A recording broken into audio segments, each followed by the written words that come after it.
გამარჯობათ მეგობრებო, მინდა მეორე ვიდეო წარმოგიდგინოთ ციკლიდან ეს რომ არ მომხდარიყო. მოკლედ 90-იან წლებში წინა ვიდეოში აღნიშნე ბევრი რაღაცა, ახლა განვიხილოთ 90-იან წლები. 90-იან წლებში მოკლედ ეკონომიკა დაეცა 90%-ით, მსგავსი ეკონომიკური კოლაფსი ბოლო 100 წლის განმავლობაში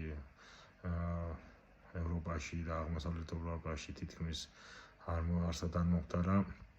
ინფლაცია იყო 7-800%, გახსოვთ კუპონი 1 მილიონი კუპონი ღირდა ერთი პური, ელექტროენერგია საერთოდ არ ჰქონდა, ან რაც ჰქონდა სხვა ქვეყნებზე იყიდებოდა და მოსახლეობას არ ჰქონდა.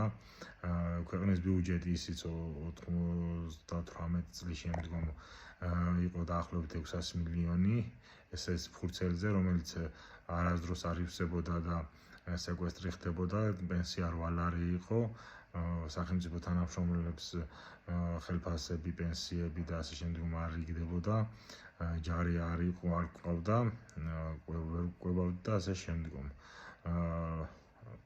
ეს იყო 90-იან წლების შედეგი.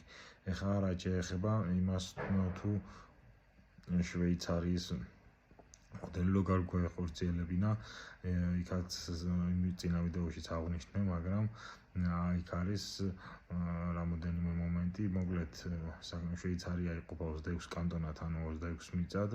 საქართველო რომ მსგავსად დაყოფილიყო, იქნებოდა ძალიან რთული. ბოლოს, როდესაც მსგავსი მოწყობა იყო საქართველოს, როცა დაიყო ქალაქ სამთავროებად, რეგიონებად და სათავადოებად, საქართველო იყო დაგუცმაცებული, ადვილად იყო დაპყრობილი სხვადასხვა ქვეყნის მიერ, ქვეყანაში მიმდინარეობდა ტყვეთა გასყიდვა და ასე შემდგომ. ასევე რუსეთი უნდა ყოფილიყო ერთ-ერთი გარანტი, რომ არ დაარღვევდა პირობას, მაგრამ რუსეთის მიერ ისტორიაში არ არსებობს არანაირი დოკუმენტზე, რომელზედაც ხელი აქვს მოწერილი, მის ინტერესებთან გამომდინარე, ის ყოველთვის არ ყავს. აქედან გამომდინარე, არანაირი ის არ იყო, რომ შვეიცარიული მოდელი საქართველოში გამოდგებოდა. მოკლედ, ამოვიწერეთ იდეატივი, აბა თქვენიც.